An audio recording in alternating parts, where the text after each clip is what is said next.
पहिरी ओढ़िए सुहावे ठाढ़े भेले आंगन माए शुभ पावनी दिन में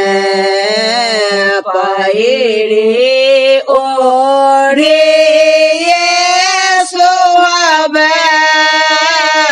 ठाढ़े भेले आंगन माए शुभ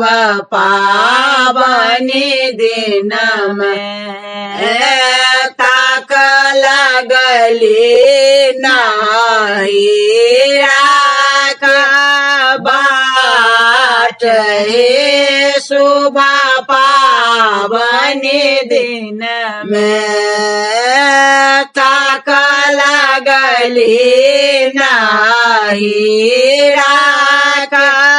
बाट हे शुभ पावनी दिन में।